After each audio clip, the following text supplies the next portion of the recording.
Hello, everyone. I'm Marguerite Gong-Hancock, Vice President of Innovation at the Computer History Museum, and on behalf of our staff, trustees, members, and volunteers, welcome. We hope everyone is staying well and safe, and with the pandemic, our doors in Mountain View are closed, but our digital doors are wide open, so we're pleased to host today's virtual program, Maintenance and Invention, Lessons from Hubble, featuring Kathryn Sullivan in conversation with David C. Brock. Our programs are made possible through the generosity of our members and donors. During these unprecedented times, we need your support more than ever. So to help sustain the museum and delivering our mission, we encourage you to go to our website to join and give. At CHM, we decode technology for everyone to shape a better future. In today's program, we'll be decoding technology and innovation through the eyes of a remarkable person. Our guest today is scientist, astronaut, explorer Kathryn Sullivan. She's the first American woman to walk in space and a crew member of 3 Space Shuttle missions. Just this month, she was also the first woman to go to the deepest known part of the ocean.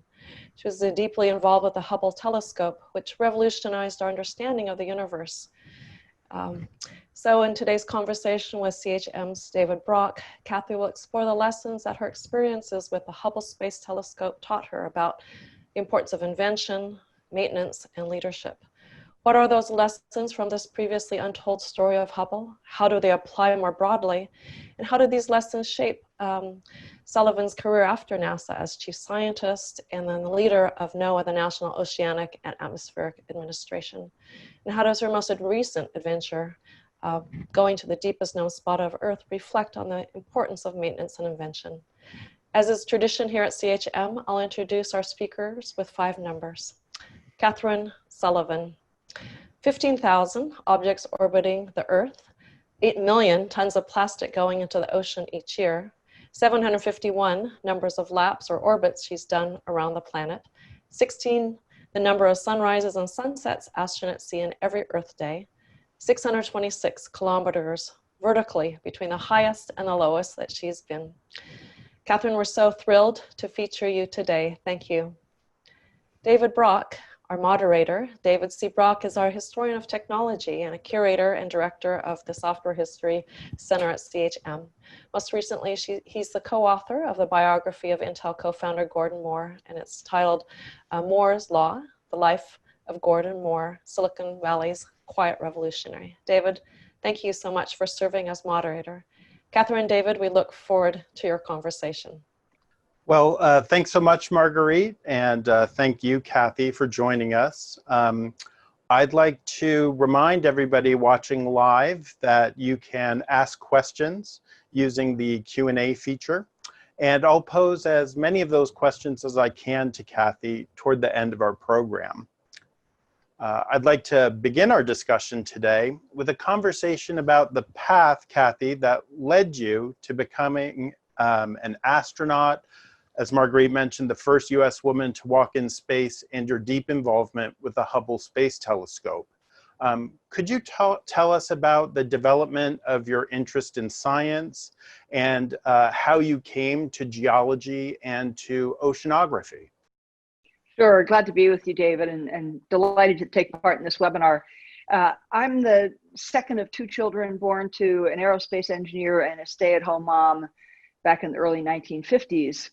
And a lot of what I've become and what has propelled me clearly comes from my parents. They were both highly curious, very inquisitive people, and had an extraordinary ability to make my brother and I feel always sort of like co-explorers, part of anything they were thinking about or inquiring into. So I showed an early fascination with how things work. One of our famous family stories is the Christmas list that I took to school as a kindergartner when I was 6. You had more guns on it than anything else, which had nothing to do with guns. In the commercials on Saturday TV, as we watched cartoons, that I was fascinated with how the guns moved in the ways that they did, and less fascinated with dolls that you could just change clothes on, I suppose. So that was one strand. Not long after that, another strand became clear, a real fascination with maps and a bent towards adventurousness. I guess that's the polite way of saying I was your classic tomboy, always outdoors doing things. an avid reader, but also always playing outdoors in pretty active ways. So those were two sort of driving forces in me from a young age, but they led me first to a desire just to be able to travel and live and explore other foreign places, which we were not going to do on our family finances. So that became the question of, how does someone buy me airplane tickets? I thought that would be through capitalizing on a talent for languages and maybe becoming a translator or an interpreter.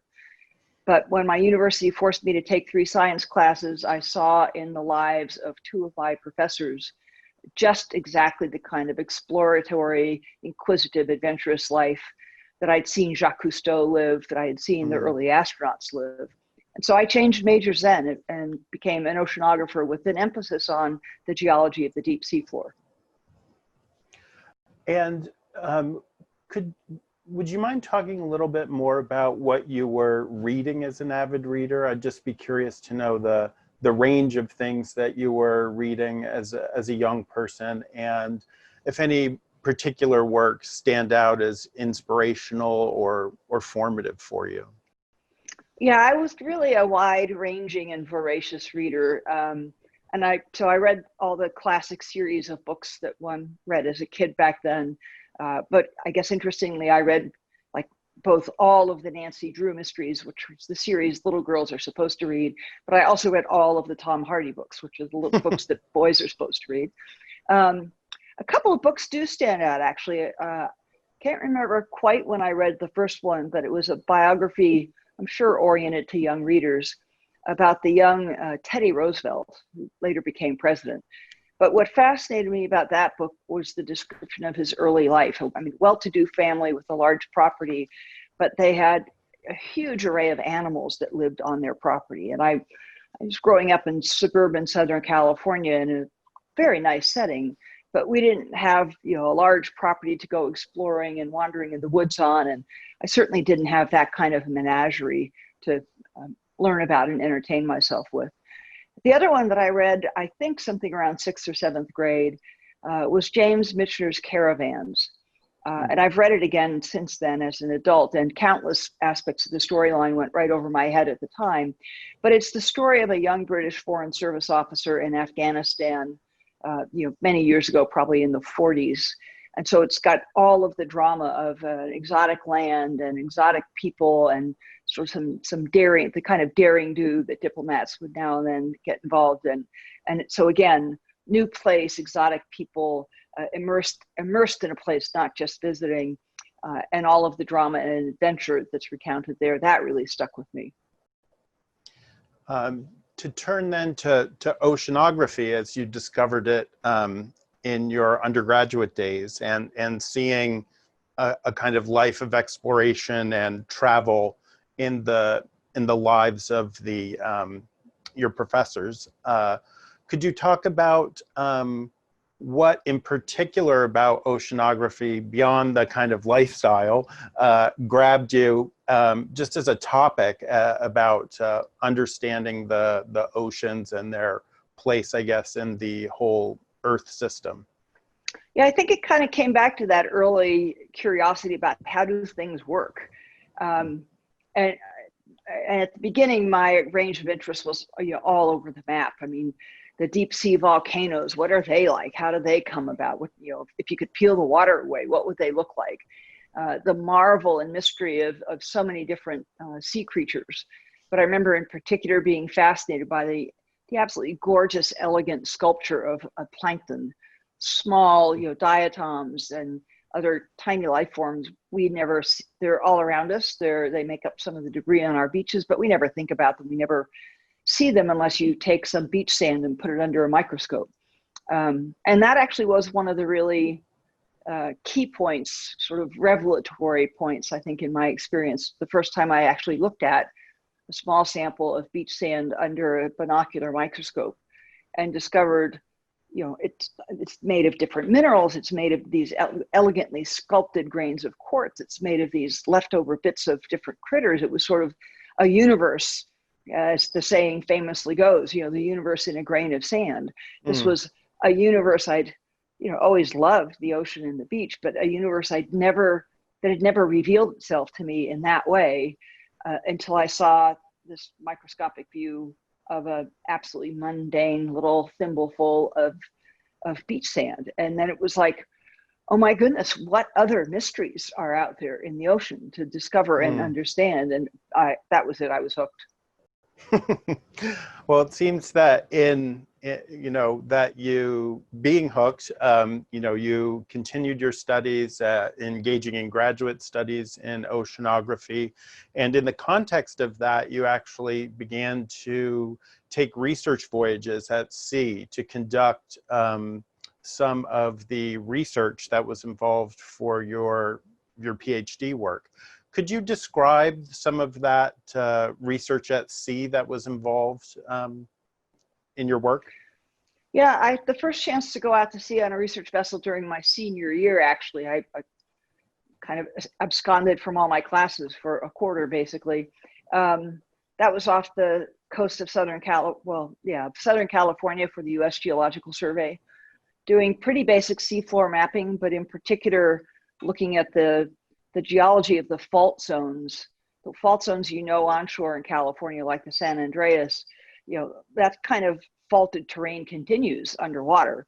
And the survey was trying to map those faults and understand them, because they could pose as much earthquake risk to Los Angeles and surrounding areas as any of the faults you know on land. So let's get that map of how they propagate, how they extend to the deep sea floor. I went to grad school in Nova Scotia at Dalhousie University in Canada, and one of the appeals there was everything about the North Atlantic. I'd spent my third year of university in Bergen, Norway, at the university there. And so the geology of the North Atlantic had come to really fascinate me. That's the place up around Iceland where the first real dawning of plate tectonics and how it works came to the foreground and became recognized. So it was kind of a revolutionary spot in the ocean, in a sense, beginning to figure out how these big forces work. And I signed up and moved up to Canada even before the academic year started, because they offered me a chance to test some equipment out on a research cruise in the waters between Greenland and Iceland. By happenstance, my second year at grad school, by happenstance, I fell into the opportunity to center my research on mapping a small portion of the seafloor off Canada that had not been mapped before. This is an area that lies east of the Grand Banks of Newfoundland, where the Grand Banks sort of drop off into the deep ocean. And to figure out the plate tectonics history of that, it was known there were some seamounts, some dormant volcanoes that stick up through the mud on the seafloor, but how old they were and when they formed, and actually even exactly where they were on the map, none of that was known. So my graduate work, basically, I owned a little piece of the seafloor. I felt like one of those early explorers. You know, no one's ever really decoded any of this little patch of seafloor before. So I got to throw all of the geophysical methods at it, mapping the depths, the magnetic field, the gravity field, making seismic profiles, even dragging up chunks of rocks from the top of these dormant volcanoes to do the geochemistry, and put together that whole story of what is this place and how did it come about, and what does it tell us about the early opening of the Atlantic Ocean. In your book, you talk about some of early and dramatic lessons that you learned about maintenance and repair while conducting part of this research. I wonder if you could tell the audience about that. Sure. So that part of the experience is, I suspect, the primary link that led NASA to look at me as a good contender to become a mission specialist on the Space Shuttle. Because I saw a broad similarity between the challenge of laying out some scientific goals that you want to accomplish at sea, figuring out what equipment do I need, what measurements do I need to make, what equipment do I need to make those measurements, how do I install all that gear on a ship that's going to bounce around in the ocean and be subjected to rocking and rolling and salt water and sea spray, how do I get it all aboard the ship so it can operate through all those conditions. And then thinking ahead, what pieces of this gear or what things are likely to go wrong with the equipment or with my plan, and what spare parts, what expertise and so forth do I need to have with me so that I can succeed at my research plan, even if those, even if the winds go against me, even if unseen things crop up. On that one particular trip that I tell about in the book, we had chartered a small vessel that was not designed to do this kind of research, so we were sort of jury rigging our gear. One of the consequences of that was we were towing a huge long cable behind us that had underwater microphones in it to listen to our seismic pulses. There was no big winch on the back of the ship like you would usually have to wind this cable on and mechanically let it out and bring it back in. So when we needed to bring it back in, we got a gang of us and we pulled it in hand over hand. And there was no place to put it except back and forth in the hallway, the main hallway that ran between the cabins we all slept in. In the middle of the night, one of the nights we were out there, a couple of microphones failed. So we had to pull it in and find out which one in the hundreds along this cable, which ones are leaking, and then go fix it. I didn't know how to do any of that work, but it was all my research work that we were collecting. And I just drew on the skills of the maintenance techs and the ship's technicians that were aboard. And we just went out there, pulled it in and piece by piece, hand by hand, pulled through it until we spotted the ones that looked like they were leaking a bit. And those gentlemen who really knew the gear, knew the equipment, and were very handy mechanics and repair folks, got it all back in working order. And so we paid it back out again when we were done. Mm. It seemed to me that like there was also a very interesting lesson about the simultaneous importance of both collaboration in an organization and also individual resourcefulness to do research or within exploration, whatever the context. I was wondering if you could comment on that. I would very much agree with that. I'm fond of the adage, not the only thing any of us truly do on our own is have the start of a good idea. Because it almost immediately thereafter, that idea will be improved, it'll be refined and made better by the perspectives and insights and experiences of other people. It's rarely the case that one single person has all the materials, the supplies, the financial capacity, and all of the talents needed to turn that idea into some reality. So, that's just kind of a philosophy that I've really taken to heart. And it was very much true in that instance. And another point that I think that story reveals is the interplay between architecture and inventiveness and maintainability. So the ship we were on didn't really have the architecture. If you plan to do research from a ship, you give it a certain architecture. You put a big winch on the back end to make it really easy to pull things on and off. You make a very open back deck so you have a lot of room for things, and so on and so on. This ship did not have that architecture, but we were able to improvise and make it suitable to doing the work we needed to do, despite the failures of the architecture. And so there's improvisation and there's inventiveness in making maintainability and expedition success, making that a reality. It may look very organized and very planned. In the spaceflight arena, I think it typically looks to people very mechanical and disciplined. There's a checklist and it's very orderly. Everyone's being very obedient. But I think what's missed when you just watch a spaceflight on TV is these are not people performing a checklist as if they're ticking off boxes on a multiple choice test. That crew wrote that book from a blank piece of paper. They thought through how to do this expedition. They thought through and analyzed and tested and tried and rewrote the book over and over again. So the book they're writing it's more like they are the composers of a symphony, and the book they're holding in their hand is the symphonic score they wrote. And now they're performing it on stage. It's not some pedantic, discouraging, be a monkey and just follow the instructions kind of experience.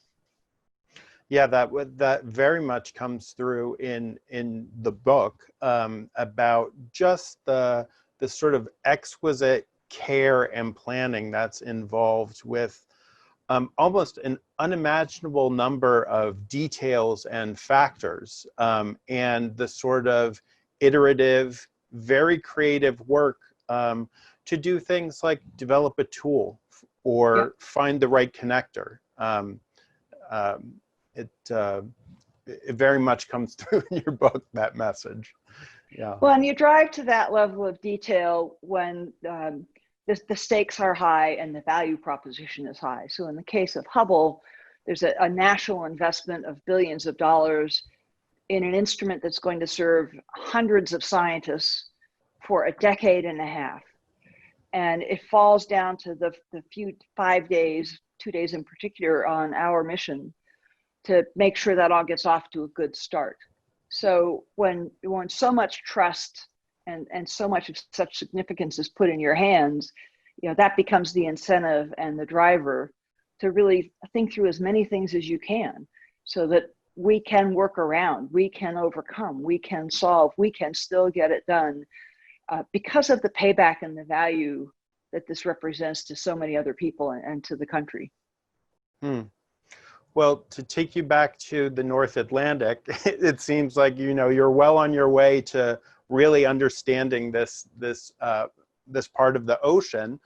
And while many of us have maybe dreamt in our youth about becoming astronauts, but for one reason or another, we feel it was unobtainable somehow for us, you actually applied. And so I would just be fascinated to hear you talk about, you know, what made you actually apply to be an astronaut? Well, the really most significant and highly personal motivation was if I got selected, and you know the odds are small. I mean, you know they're going to be swamped with people and they're going to take very few. So chances are, even if you put your application in, chances are you're not going to get picked. That's just the numbers. But the chances are only absolutely zero if you don't apply. So they might be tiny if you apply, but they're absolutely zero if you don't apply. But what really motivated me to apply was, I guess, all my years watching the exploits of the astronauts who came before me and just being mesmerized by, in particular, the pictures they took of Earth, the images they brought back. And if I overcame all those really teensy little bitty odds and got selected, I would get to see that site with my own eyes instead of looking at someone else's pictures. And I think we all, if we think about it for a moment, I think we all appreciate the power of that. It's the difference between, you know, going to the Grand Canyon yourself and looking at someone else's vacation pictures, or the difference between, you know, being at your child's wedding or just getting a photo album after the fact. The direct experience is invaluable to human beings. It's an integral part of what makes us human.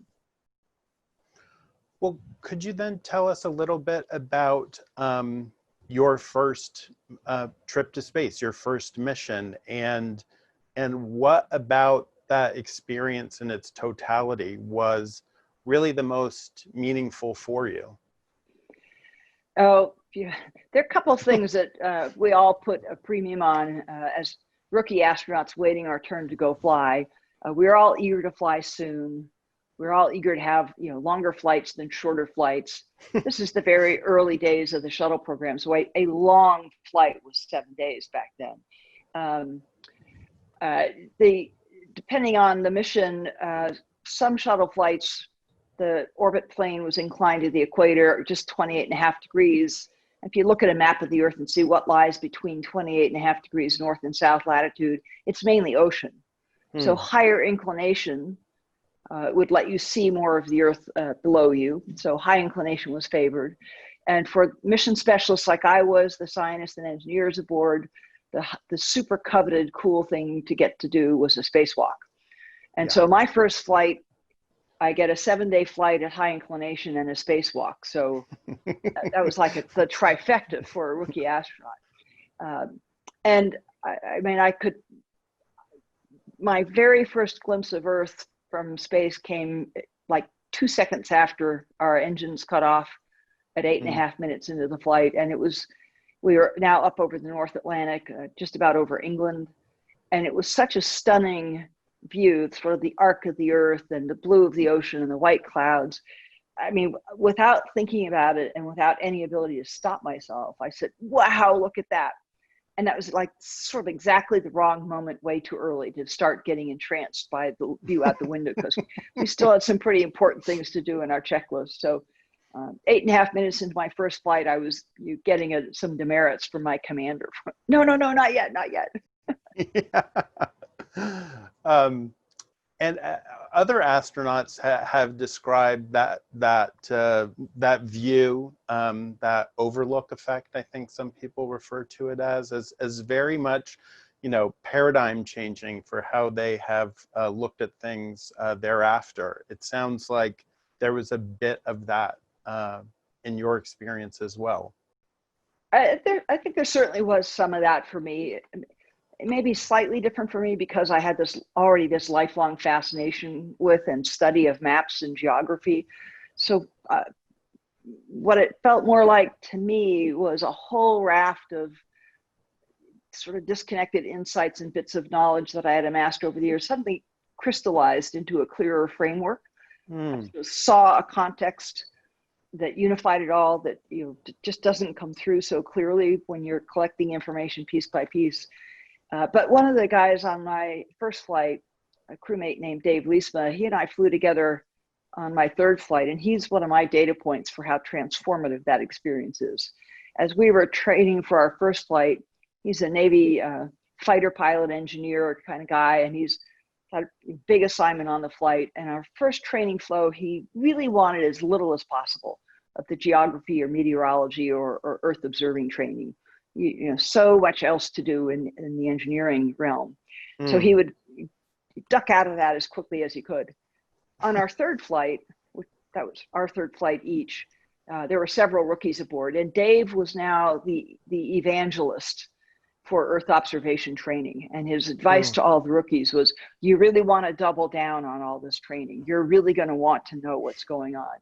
Don't make that mistake. So he was a real convert to Earth observations. And I watched that conversion happen in about the first 15 minutes of our first flight together. Isn't that fascinating? Well, to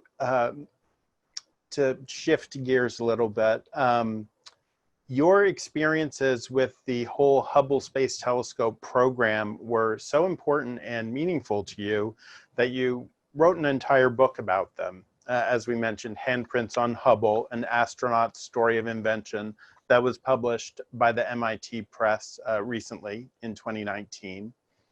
And I was wondering if you could help us decode for the audience what makes the Hubble Space Telescope so important, what was new and unique about it, and what kind of impacts it has had. Hubble went into orbit in 1990, and so I think a lot of people don't appreciate how far back in time its history really extends. The germ of the idea that took root and became Hubble was written up in 1946. So, World War II has barely ended. It's 9 years until Sputnik. The space age doesn't exist yet.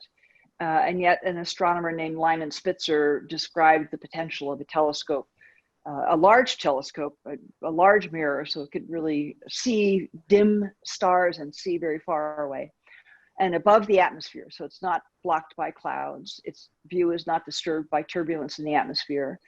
And our atmosphere is a blanket. It's opaque to ultraviolet radiation. So you might as well be standing behind a wall. Ultraviolet cannot get through to a telescope on a mountaintop. And yet the ultraviolet characteristics of stars and galaxies are important to astronomers.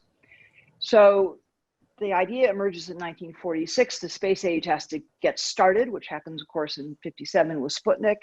By the mid-60s, astronomers start to get convinced that this big telescope in space idea might be worth doing. And what were the reasons for that? Because it's going to be expensive. You could probably fund a couple hundred astronomers to do each their own thing for what it will cost you to build this telescope. Right. Rockets are new. A lot of them still blow up. So do you really want to take the risk of putting your expensive, fragile instrument on this bomb and counting on it getting to space instead of being blown to smithereens? All that learning and confidence had to be gone through.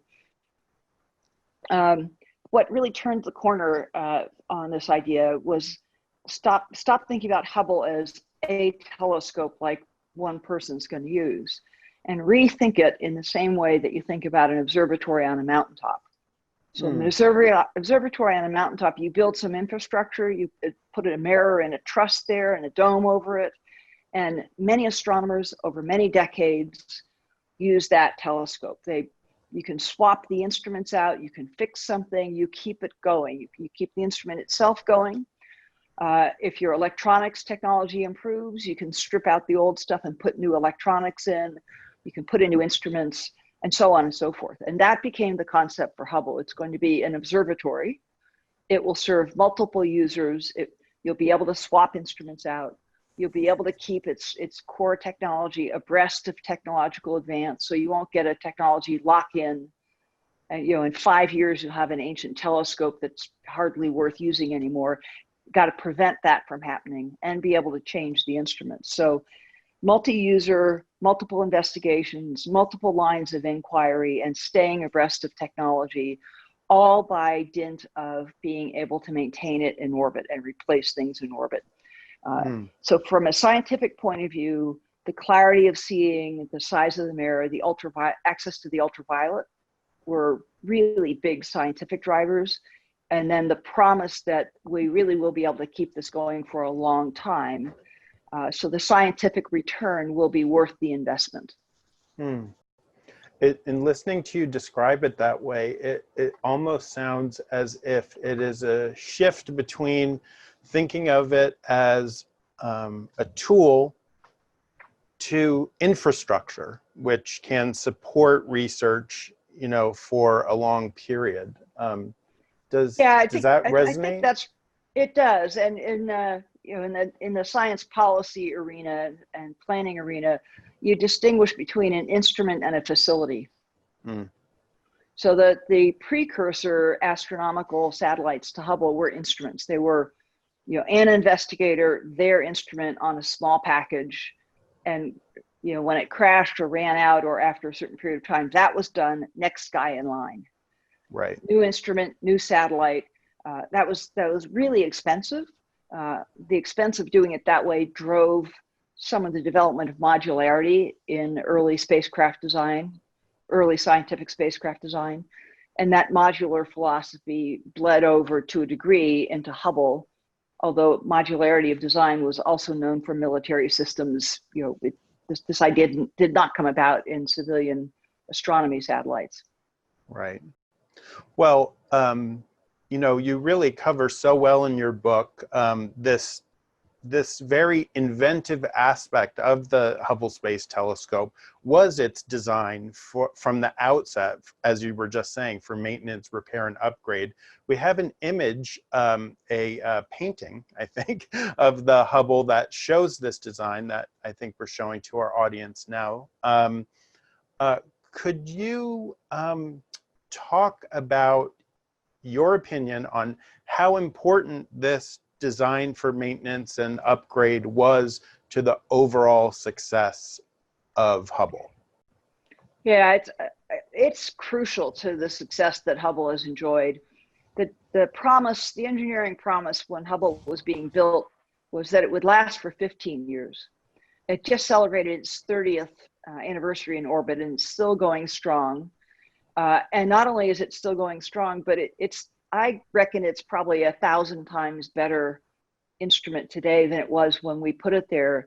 Again, wow. Because as detector technology improved, you could pull out an old camera and put in a new one, and you can go online and see images from the wide field camera on Hubble over the years. You'll be amazed. Look at the same galaxy in 1993 and in 2020, you'll be stunned. It's like, an iPhone 1 to an iPhone 11 kind of improvement. Right. I want to comment a little bit and help our participants appreciate the architecture here. So that the big thing about Hubble was the big diameter mirror. And so how to build a telescope that could carry that mirror that's what it all wrapped around. So the mirror, of course, is buried in the middle of Hubble. And from a maintainability point of view, the big insight that the designers had was, we've got to be sure all the components, all the pieces and parts we expect astronauts to be able to replace or repair, they've got to be easy to get at. We can't exhaust an astronaut just in the process of getting to the part that needs to be replaced. We don't want to have to remove things that are working perfectly well to get at the one that broke.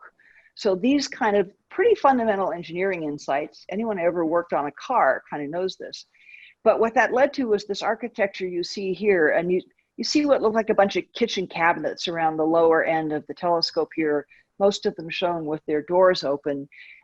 The designers of Hubble called this a toroidal architecture because their insight was to wrap all the key equipment around the outside of the telescope with these easy to open cabinet doors, instead of burying it, packaging it inside the telescope. And then a second big insight, thanks for the image, a second big insight was to be sure that when it came down to the bolts and fasteners and things that you use to attach all these bits, you use as few different ones as possible. Make them all as common as possible. So, one wrench will work everywhere. One pliers will work everywhere. That simplifies how many tools you need. It simplifies training. It has all these follow-on effects by modularity, ease of access on the outside of the telescope, and then commonality to fasteners and tools. That paradigm shift from the Space Telescope as instrument to facility, if you will, as you were just talking about, driving this design for maintenance. Why was it seemed, the impression I got from reading the book was that design for maintenance was not a factor for earlier spacecraft. Well, it certainly must have been for the Space Shuttle. Could you just talk about that kind of overall history of why it seemed like design for maintenance was not a big factor, and then has increasingly, it seems, become a factor? Yeah, I think, so let's limit this conversation to scientific spacecraft, because they're a bit of a thing to themselves. I think there are a couple of factors there. One is this arc of evolution towards facility, class instrument, and maintainable with respect to instruments in space. Kind of was a kind of natural maturing arc for doing science in space. Because again, remember this goes all the way back to the very dawn of the space age. So you started doing astronomy in space off sounding rockets, which are very small and can only carry small instruments. So the first premium was, can you make a telescope that's worth having, that's small enough to fit on that sounding rocket? And it's going to have a flight duration measured in minutes. Some years later, there are now boosters that are strong enough, powerful enough to put things into orbit. So now I want that satellite to last a little longer, but it still can't weigh very much. It has to be kind of small. So you've got this natural evolution of doing science in space. You have the advent of the Space Shuttle, which was the first vehicle ever that offered a very roomy cargo bay, the ability to lift a lot of mass off the Earth, and a potential, which it did not live up to, but the potential of going back frequently and repeatedly. Well, if you're an astronomer, prior to the Space Shuttle, you want to build the best possible telescope that lasts as long as possible, because once it's dead, it's dead. If you now tell me there's a truck that can go back and forth repeatedly, and it can carry up spare parts, and it's going to have people on it, it can take people back and forth, well, now I've got some other potential. The feasibility of actually sustaining something in space starts to look like a reality. And then when you look at, next piece goes all the way back to Lyman Spitzer. Lyman Spitzer argued for a 3-meter mirror. The Hubble mirror ended up a little smaller than that, 2.4 meters. But that's a big mirror to get up there. And just putting together any vehicle that could host that mirror was going to make it a very expensive vehicle. And so that's where the astronomers, it was important to the astronomers that they have some assurance this can do multiple things. It can change. We can change the scientific program. It can stay abreast of technology. If something breaks, we can fix it. If you want me to sign on as supporting this campaign to build this big telescope in space, I need some assurance it's going to have a very long, rich payback. And so the politics, that sort of programmatic politics of persuading the astronomical science community to support the building of Hubble also became key, or the maintainability became key to securing their support. And the Congress was looking to see not only NASA's proposing and advocating to build this telescope, but the astronomy community actually agrees this is a valuable, worthwhile thing to do.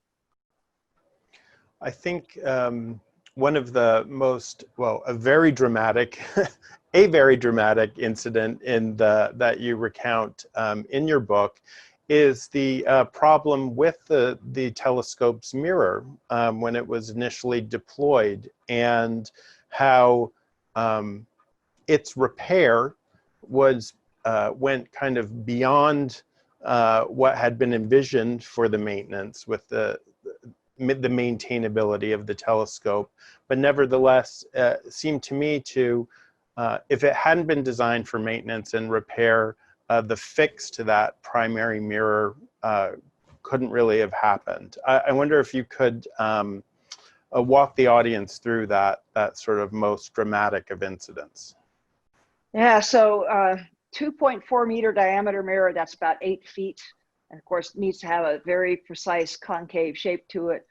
And it was manufactured wrong.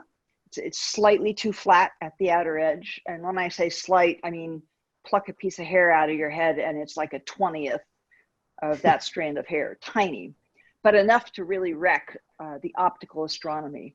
Hubble could still do some meaningful ultraviolet astronomy, but you'd paid this much money for a superb telescope that could do much better than something on a mountaintop.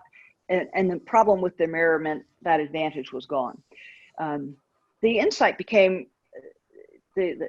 not to actually fix the mirror, but to fix the light that bounced off the mirror. And the trick to doing that was to capitalize on the design for scientific instrument exchange that was built into Hubble. So we're talking refrigerator-sized units that can slide in and out of the bottommost end. There are four slots, 4 positions for those instruments. And the design of that back end was such that even astronauts, in bulky spacesuits with the manual dexterity of the Michelin Man, even they could install an optical instrument so precisely that it would work for astronomy. So one of the old science instruments was sacrificed, and in its place, the same size and shape box was put back in. And that box had the corrective optics, a set of small mirrors that could pick up, so that light comes in from the stars, bounces off the main mirror. It's distorted, but then it hits this array of smaller mirrors that were just installed, and they correct the light back to what it should have been. Because the silver lining to this all was, the bad news was you screwed up and you built the mirror wrong. The good news is you did that very precisely. And so in a manner very analogous to your eye doctor, measuring the actual shape of your eye and comparing it to what it ought to be to give you 20/20, and then calculating what these guys need to be. Very analogous to that, but using mirrors instead of lenses, and capitalizing on the fact that Hubble was designed to let precision optical instruments be removed and replaced at full precision by astronauts in bulky spacesuits working at 17,500 miles an hour. Well, I really recommend the people joining us today to look at the book for this deep account of just how much inventive and creative activity was involved in achieving this maintainability for the Space Telescope that proved so essential to its success. There's just so much rich material in the book about that, but I did want to ask you a different question right now, which was about how applicable do you think the lessons from Hubble and maintainability and repair and upgrade are to innovative and important projects in general? So kind of how applicable have you found these lessons? I have found them 100% applicable in virtually every project and activity I've been a part of since the Hubble flight. And one point of applicability is, and this really came home to me more fully as I was doing my research to write the book, I certainly in my everyday life, maybe it's pretty common, we celebrate innovation, especially in our country and our culture.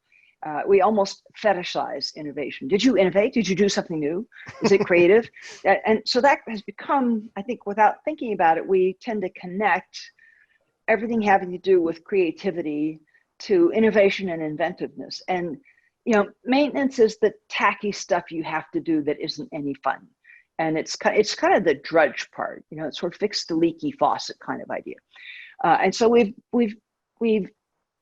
set up mental constructs that are stark dichotomy. One is creative and one is inventive and the other is not. It's right. Dull and drudgy, and who would want to do that? And part of what the Hubble story reveals to me is how false that dichotomy is. The amount of inventiveness and creativity and ingenuity that went into designing for maintainability at the start of Hubble, and then actually delivering on the promise of the maintainability. When Hubble was first designed and on the drawing boards and being built, the list of items that were intended to be maintainable and replaceable was not everything on the telescope. It was just a certain set of them. By the time I joined the program in the mid-'80s with my colleague Bruce McCandless, the Hubble world had realized the list that can be maintained needs to be longer than this list. It's not true that we're ever going to bring this back to the ground to do the other stuff. Right. We need to be able to sustain all of Hubble on orbit. And so suddenly the team that I was working with had to look at all these other components that had kind of gotten less attention from a maintainability point of view. And we had to figure out and invent the means of making them maintainable, although they had been excluded from that consideration in the beginning. A whole bunch of the unique tools that were invented and produced for Hubble at the beginning came about. They were spurred by that need. You suddenly told me I'm going to have to do all of these things. I thought I was only have to do that. Whoa, let's figure this out. And if you look through the 5 servicing missions that happened, which all happened after the time frame that I cover in my book, essentially every one of those crews, and I don't mean just the astronauts, I mean all the engineers that were involved with Hubble and its maintainability, they had to invent and create over and over and over again. On one of the final servicing missions, instead of pull a box out and put a new one in, they pulled the cover, the outside cover, off a precision optical instrument and went in and changed individual circuit boards. We would never have it. That's like microscopic hand surgery compared to what we were planning for in the 85 to 90 time frame. So it's just dead wrong to think that maintainability and sustainability and maintenance are unsexy, unexciting, uncreative things to do. And I guess the other broad lesson is the think ahead lesson, the think ahead to ensure productivity and reliability, usefulness and value over a long time frame. We create these valuable, significant, major structures and instruments, and we should all want to ensure the largest dividend is paid out of them after the fact. Yeah, fascinating. Well, I wanted to shift gears yet again and ask you about after your NASA career. And I know in the 1990s, you served as the chief scientist of administration. And then from 2011 to 2017, you led NOAA first, I think, as the deputy administrator and then as administrator. And I'd be fascinated to hear you talk about how you view the importance of NOAA in a world gripped by a climate crisis. Yeah, I see NOAA as America's environmental intelligence agency. It was formed in 1970 as we began to realize scientifically that to really understand how our Earth works and be sure we bring those insights into good decision making, we've got to bring the pieces together, the scientific pieces together that look at the ocean and the atmosphere and start to not just look at either ocean or atmosphere, but begin to understand the interactions between them. And it is interactions between our ocean and atmosphere, and of course our sun, that drive weather and climate on this planet, and so many other things. So what NOAA does day to day is basically keep the pulse of the planet, monitor, measure, and observe the entire planet, ocean, atmosphere. You probably all know NOAA without knowing that you know NOAA, because probably everyone on this broadcast looks at a weather forecast at least once a day. And whether you get that directly from the National Weather Service, which is one component of NOAA, or through some app or some online service, all the satellite observations, almost all of the in situ observations, the supercomputer models that turn that into a representation of the future, those are basically all NOAA that then feed over and are provided over to the private companies that produce your television broadcast or package the information into your application. And then another large private sector enterprise that tailors that essential basic information, tailors it to you if you're a big box retailer to help understand your shipping and purchasing patterns, or if you're a farmer or an agricultural concern, to help you understand just for your fields and your crops what you can expect in weather, climate, soil moisture, and so on. So it's the weather enterprise in total, public and private, is a very large one and a very bright, vibrant, and creative private sector enterprise that essentially rests on the NOAA Foundation. So, I mean, that's the part of NOAA everybody probably knows best. Anyone who's a boater and has a nautical chart, used to be on paper, now they're on a computer screen. All of the depths measured on that chart are measured by NOAA hydrographers to certified international standards. The weather satellite image you see on television, which you probably think is coming from NASA, NASA helps NOAA with the design and construction of the national weather satellites, but those are NOAA weather satellites, and they're operated and controlled by NOAA satellite experts, on and on and on. So oceanographic measurements, El Nino forecasts depend critically on measurements of ocean conditions that come from buoys scattered across the Atlantic and Pacific and Indian Oceans. You can't actually do all this by satellite. You actually need physical measurements of the ocean environment. And that system, the United States portion of those systems are designed and maintained by NOAA. I could go on and on. So take the pulse of the planet, turn it into useful information that we can use as decision makers in daily life, provide us with the environmental intelligence that will help us live wisely and well. That's a great overview. I was just listening to you talk. I was wondering if over the time of your association with NOAA,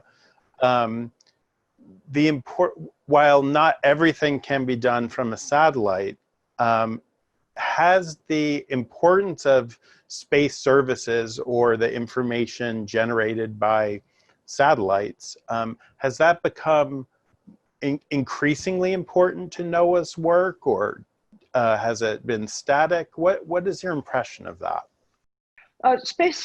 Space-based observations are absolutely crucial to the kind of forecasting and predictive work that is NOAA's bread and butter. It is the satellite, it is the space age and Earth observing satellites that gave us, for the first time, the ability to essentially snapshot the planet. Essentially know almost instantaneously what are the conditions on the planet now, whether that's sea surface temperature globally, or the distribution of the temperature and the distribution of moisture in the atmosphere, because the temperature and moisture are the two forms of energy that really drive our atmospheric circulation. So to do a weather forecast to do a weather forecast of even 48 hours with any good reliability, you've got to have measurements from the entire globe.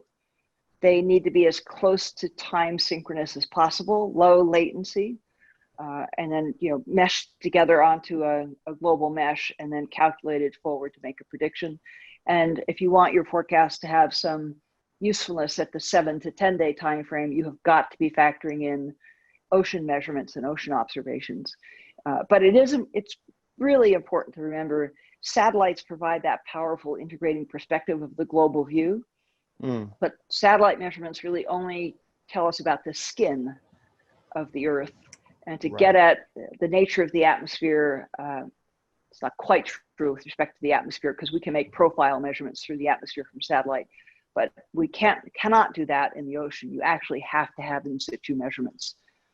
And you need some finer scale measurements in the atmosphere to get to localized forecast conditions. So satellites are workhorses. They are indispensable to living life as we know it today, but they are not turnkey, do all of everything systems. Interesting. What about the kind of roles that computing plays at NOAA? Oh, pervasive and critical. Every forecast NOAA provides, from the next day weather to longer range weather and climate, again, it takes billions of measurements of the conditions in the atmosphere and the ocean to make a forecast for 24 or 48 hours. Only supercomputers have the capacity to ingest so much data and then do the complex calculations over thousands of grid cells. Because I don't want to know the United States will be warm tomorrow. And I don't even want to know Ohio will be warm tomorrow. I want to know what's going to happen in my neighborhood, where I'm an airport operator that wants to know, am I going to have to reroute all the jets tomorrow in the afternoon because of thunderstorms? Or, I'm a farmer that needs to know, my little part of Iowa. So to get, to bring the data and the insight down to those sorts of scales, you have to have a model of the Earth that's got thousands and thousands of individual pixels to it.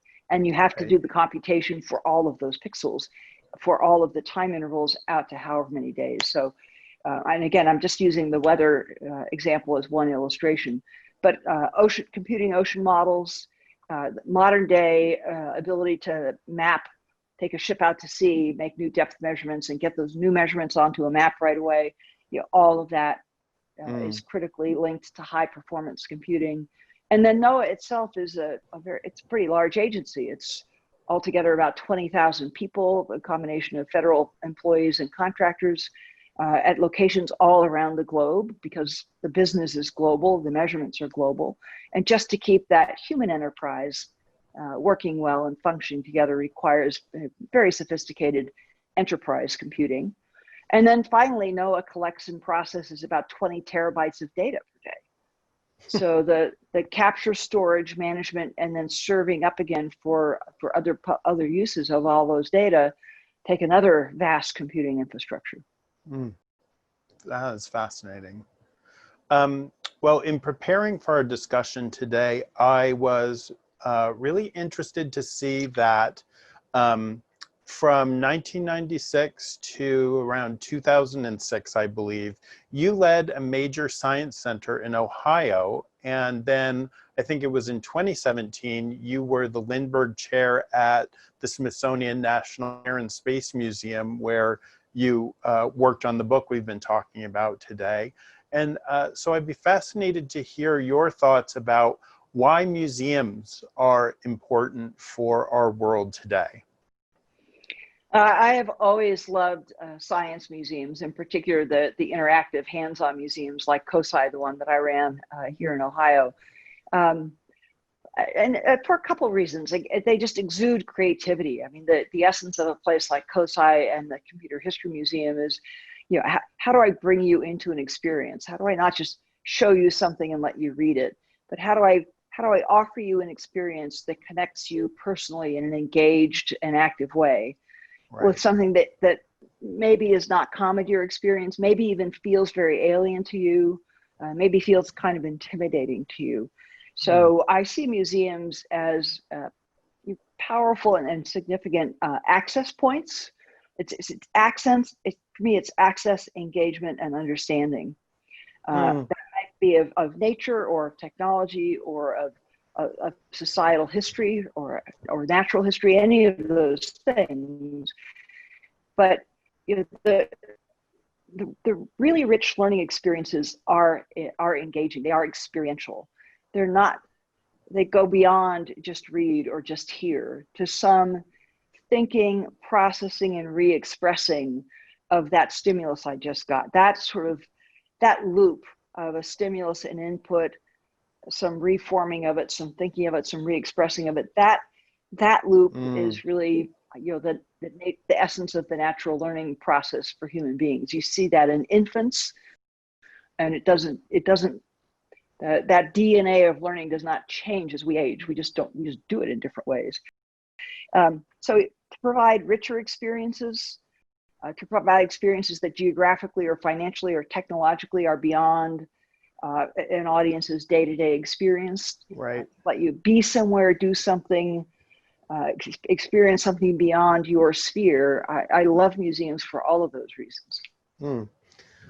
Well, I could ask you questions about museums all day, but I did want to turn to, I guess, more current events. And I was excited to see that just this month, you became the first woman to dive over 35,000 feet into the Challenger Deep, which is, I believe, the deepest known spot in the Earth's oceans. And we have a image from your dive that I think we're sharing with the audience now. Could you just tell us a little bit about that experience and what was most meaningful to you about it? But it was, sort of a perfect combination of my fascination with the planet and the ocean, and my fascination with complex technology, and in particular, the complex engineering and technology that lets us humans physically go into and be in and explore places that we otherwise have no business being. So to be able to be in a spaceship and go off the planet where there's no atmosphere, the vacuum of space, and yet feel just like I feel sitting here in my home, and be there and stay there, do research there, learn there, observe the Earth there. You see me just coming up through the hatch of this small submersible that we went to the Challenger Deep in, and I have the same kind of sense of all that in kind of in reverse. Here, the question is to have a sophisticated, carefully engineered system and capsule that keeps me at the nice, Earth surface pressure and temperature level that I'm used to, and keeps all the harshness of the ocean out. The 16,000 pounds per square inch, 8 tons of pressure per square inch. And we talked about this a little before. To me, the value of the direct, fully sensory experience is very meaningful. I've studied the deep sea all of my life as an oceanographer. I'm familiar with the tectonics and the geology, and even to a degree the biology that's been found in the deep ocean trenches. Read lots of research papers, looked at lots of images from other exploratory vehicles, but there's just something very importantly, richly meaningful and integrative for me to be able to take all of that academically accumulated knowledge, if you will, and connect it now through this direct experience. And to be part of an expedition like the one I was on, it's mounted by Victor Vescovo and Caladan Oceanic, called the Ring of Fire expedition. This expedition is mapped over 1 million square kilometers of the deepest parts of the ocean to higher resolution than have ever been done before, supporting a really respectable and sophisticated scientific enterprise oriented around the deep sea biology and geology. So just to get to be a small contributing part of an expedition like that is really meaningful to me. By the way, I'm not only the first woman to the Challenger Deep, but I'm the first human being ever to both orbit the Earth and touch its deepest point. Well, congratulations. That's pretty incredible. Well, I wondered if you could tell us a little bit about this vehicle, this commercial vehicle that took you down to the Challenger Deep, called the Limiting Factor, where we have a image of it, and how the success of this submersible is also tied to the sort of design for maintenance philosophy that we talked about for the Hubble Space Telescope. Sure. So that image shows what is the limiting factor, which is currently the only vehicle in existence that can take human beings to any depth in any ocean and do it reliably and repeatedly. And let me unpack that just a little bit more. The first dive to the Challenger Deep, where we went last couple of weeks ago, was in 1960. Don Walsh and Jacques Piccard aboard a bathyscaphe called Trieste. The next dive to the Challenger Deep was in 2012, James Cameron in his vehicle, the Deep Sea Challenger. So between dive number 1 and dive number 2, 52 years went by. During 7 days in June 7 to June 14, we did 3 dives to that same place. And that's thanks to the design and operability, maintainability of the limiting factor. If you look at the bottom of the submersible where it looks like it sort of has a face, you can see a little bit of a round blister there. That's the front of the pressure sphere, a roughly 5-foot diameter titanium ball. That's what holds out all the pressure of the deep sea and lets us stay inside of it, happily dressed in shirt sleeves and flight suits. Where maybe the nostrils of a nose would be, you see, 2 sort of dark rectangles and a third rectangle above. Those are three of the banks of lights that the submersible carries. You can see thrusters off on the left and right side, different sonars and depth measuring instruments along the top deck, and a manipulator arm. That's the black thing that sticks up just to the left of the one viewport. So this is a very advanced craft. We kind of likened it to the SpaceX, the ocean version of the SpaceX capsule that flew up to the space station just about a week before we went out to sea. And there are some strong similarities. There's the vision and investment of a private individual, driving both of them to a fair degree. Elon Musk in the case of SpaceX, who's both taken some NASA investment, but also mustered a lot of private sector capital to make the Dragon system happen. Victor Vescovo, in this case, personally funded both the ship that's carrying limited factor and the submarine itself. Triton on the upper right is the name of the company in Vero Beach, Florida that designed and built the limiting factor for Victor. And just, you were talking about maintainability, all the other little black rectangles that you see here, they are points where the submarine elements can be taken apart. And so you can get at the batteries, you can get at the electronics, you can get at the guts that make it all actually work. This is a one-off vehicle at present, so it's still a bit more like a leading edge NASCAR race car than it is like the Toyota in your garage. It takes some specialized care and maintainability and more frequent checking than our everyday vehicles need. But 3 dives in 7 days while I was out at sea. They are out at sea as we are talking here today, and they've already done 2 dives in what will probably be a 4-dive week. So for the first time, be able to visit and observe and take samples from any part of the ocean is really remarkable. One final point, we went beyond just dropping 2 people at a time in the submersible to look around. Each of our dives was accompanied by 3 robotic instrumentation packages that were laid out in the Challenger Deep around us, so you get more measurements and more samples than just the submarine alone can do. And I suppose a lot of computing involved in making that sort of a mission happen. Yeah, a tremendous amount of computing went in, of course, to the design of the sub itself and the analytics around its testing. Aboard ship, we had underwater telephone communications. We were actually talking to the ship from the bottom of the deep sea, and we had an entire high-resolution bathymetry station aboard this ship. It's got a state-of-the-art multi-beam sonar and a 4-screen multi-computer workstation to do that mapping work that I was mentioning. High precision bathymetry at 11 kilometers at 7 miles of depth is quite a feat. Absolutely. Well, I think I'd like to ask a final question from me before turning to some of the questions from our audience.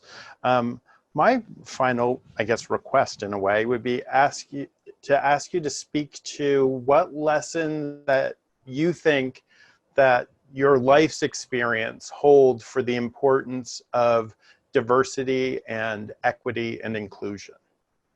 Yeah, I would offer 2 thoughts.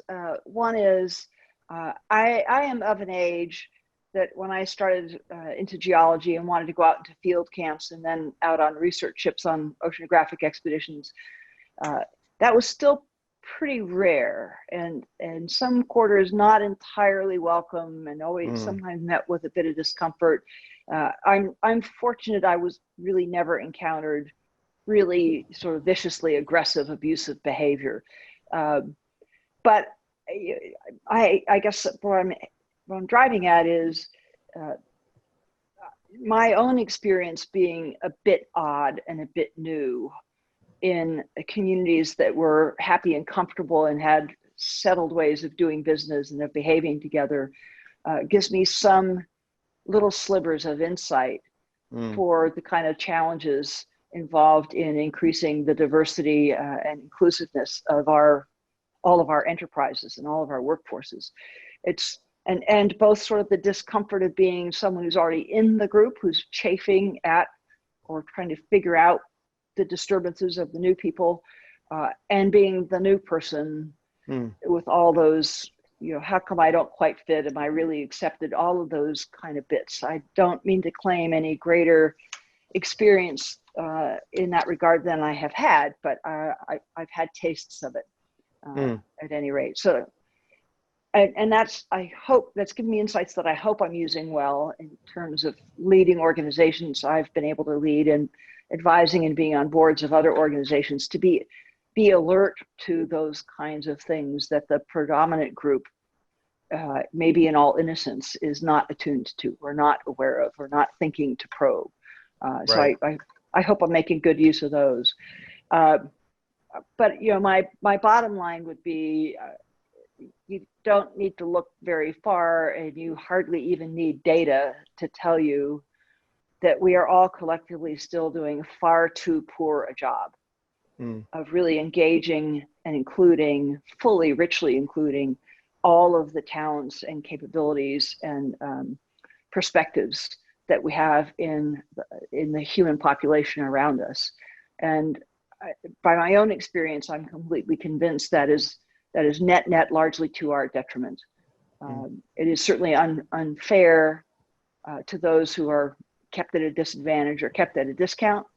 The ethos of our country is the individual opportunity to pursue life, liberty, and the pursuit of happiness with some equity in that opportunity, not necessarily equality of outcome, but some equity in the opportunity. We're falling far short of that ideal, and there's much more we need to do. Well, thank you for those thoughts. Turning now to, I have an opportunity to ask a few questions from our audience, and a very important one is coming in from Alexis, who is 6 years old. So I don't know if she's had the stamina to stay with us through the entire conversation, but maybe she can see this in the rebroadcast. But Alexis asks the very good question, what did you like most about space when you were a little girl? Oh, what I liked most about space, I was really drawn to, I could tell that the people, and they were all men at the time, when I was your age, or a little older and watching it, it did not bother me that they were all men. What I saw was some people get to have an incredibly cool, adventurous, inquisitive life. I mean, it was just what they were doing, the challenge they were taking on, the unknowns, and how expertly they seemed to go about it, and their their energy, their excitement, the drama of it all. That is really what drew me. Is I want my life to be like that somehow. Now, I had no idea how to do that or what that meant, and I certainly didn't have a label. Oh, if you like your life like that, it means you become an X. None of that.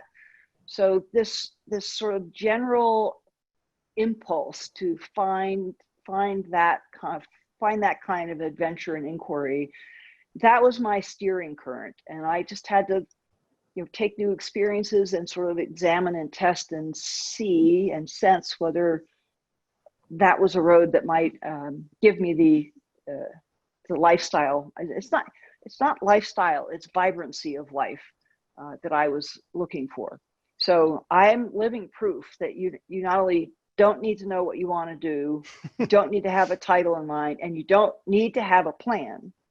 But if you have some principles and some deep vision, some guiding force,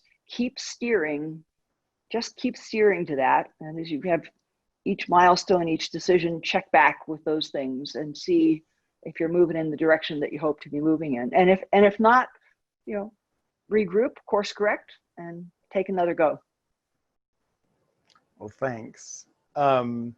Here's another question from a participant who is picking up on, it's I think a question that you're uniquely positioned to answer, which is, they write, how does it feel to have been both so far into the sky and so far under the sea?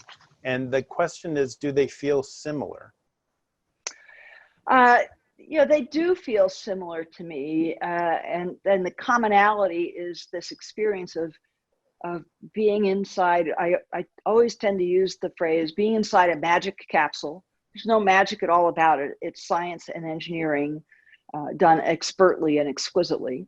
But the result is some capsule that I can get in that seems magical because it can take me to places that I otherwise can't be. And it can let me experience them, see them, observe them, understand them as a scientist. But there is, I've had this experience looking through submarine viewports and looking through the space shuttle window. I'm in Mark I standard, everybody human being, made of the same flesh and blood of any of us, and yet somehow I'm able to be here, looking at that. And this is a place that's very hospitable to me inside the submersible or inside the spacecraft, and that is a place that is distinctly not. It would be quickly fatal if this little magic capsule of mine failed in some way. But those are just magical moments to me, and that's sort of the common bond, most common bond between the two. We've had several questions in this vein. I'll just use this one as the one that actually gets posed. But the question is, what scared you the most about your first space flight, and did those anxieties subside in subsequent missions? So I was not scared about any of my space flights. I was anxious to not screw up, and certainly very aware of the risks. Leaving the planet amounts to riding a bomb. That's, rockets are intercontinental ballistic missiles designed to put you into orbit instead of go land somewhere else. But they're they're large quantities of high explosive right underneath you. There's just no two ways about that. And I guess, being in the middle of putting it all together and being a scientist and an engineer, gave me the ability to take stock of the risks involved, take stock of the quality of the engineering, the caliber of the human team, and the mitigation efforts, the explicit mitigation efforts that were in place to control and manage that risk. And that comes down to there's still some residual risk, right? There's never going to be zero risk. There's not zero risk when we get in our car and drive on a freeway. But Sure. You weigh that against, why am I doing this? Why does this matter? Why does it matter to me as a scientist, or why does it matter to me as a person? Or why do I think it matters to my country or to humankind? And I think that part of the equation is probably always very individual. So I spent the greatest amount of time really carefully thinking about the risks and the value of spaceflight before I even filled out the application. Because my sense was, you've got to be confident that you got to know you have enough confidence in the overall enterprise and why it's important that you can go all in and be 100% part of the effort and the solution. This can't be a place where we have people who are really fundamentally afraid of what you're doing, because you're part of the system. You have to be part of the solution. You can't be the person who's ducking under the table when something starts to go kind of wrong. I think we have time for one more question from the participants, and that is, what do you think of the James Webb Space Telescope? And maybe you could, for those of us watching who don't know too much about it, maybe you could give a little context for your answer. James Webb is meant to be the successor to Hubble in terms of the next space-based optical observatory. Unlike Hubble, it's obviously not going to launch on a space shuttle. It's going to launch on a conventional rocket. And unlike Hubble, it does not have a mirror made of a single piece. Its mirror will be a mosaic of, I think it's 18 hexagonal shaped 1 meter size mirrors. And so that, you can imagine how large that 18 mirror array is going to be, that somehow needs to fold together so that it can fit on top of a rocket. It's not, Hubble, Webb will not orbit the Earth. It's going to be placed about 1 million miles away from Earth at a point known as the Lagrange point. So it will sort of hover, if you will, at that distance from Earth. And it's got a huge big sun shield so that the detectors aboard will be able to cool down and make measurements into the infrared. So more powerful than Hubble, attuned to it, partly to the same kinds of astronomy, optical astronomy, but a different wavelength coverage. And as an engineering exercise, I think as I've watched Webb from afar, it reminds me a lot of all the ups and downs and bumps in the road that Hubble went through. It's behind schedule, it's over budget, it's which disappoints people and annoys managers and the Congress. But again, like Hubble, it's a massively complex thing being done to extend the frontiers of science that nobody has ever done. You know, no one's ever imagined a vehicle like Webb before. No one's ever placed a satellite out at L1, on and on and on. And so on one level, I always want to say it really should not surprise you that the team of humans signed up to attempt this is not pulling off every single thing perfectly on the first go. I mean, most of us don't pull off even the smallest things in our own life on the first go. There's always a little bumping and iteration. So if you're a country and a team with the vision and the fortitude to tackle grand new challenges like this, it ought to not surprise you that you're going to bump and scrape now and then and have to regroup. So it was hoped that Webb would get into space, I think, March of next year. There's still some ongoing bits of difficulties and problems. I suspect it's going to slip a bit beyond that, but I think the prospects still are looking pretty good for 2021. Well, thank you. Well, I'm afraid that's all the time that we have for questions. But as part of the museum's One Word initiative, we asked if you would write down one word of advice to a young person. And I was wondering if you could share your one word of advice and the story behind why you chose your word. I'd be happy to do that. So my word is reach. And I chose it because I think, well, I've always been inspired by the adage that a man's reach, a person's reach should exceed their grasp. And as I autograph my books, my common inscription is reach for the stars, as maybe a different way of signifying that same thing. It takes a little bit of daring and courage to reach for something beyond what you're absolutely positive you can get or you can attain. It takes another kind of courage to tell anybody else about that, because they might notice when you fall short. And it takes a lot of grit, a lot of hard work and learning and trying and stumbling, and a lot of grit to actually attain the point that you aimed at to reach, whether that's the top of Mount Everest or a college degree or the bottom of the deep sea. But to me, keeping the idea of reach inside of me has always been like the clock spring that keeps me going. It's a constant source of energy. It's a constant source for my curiosity. It's a constant tap on my head to myself to remind me to lean in, remind me to try hard, remind me to be a bit more daring and carry on and keep going. So reach for your star. Well, thank you so much. We're out of time, but thank you so much for doing this with us, Kathy. And thank you to everyone who's been watching and will watch. And we will see you all at our next event. So thank you and goodbye. Thank you, David. It's been a pleasure. Thank you.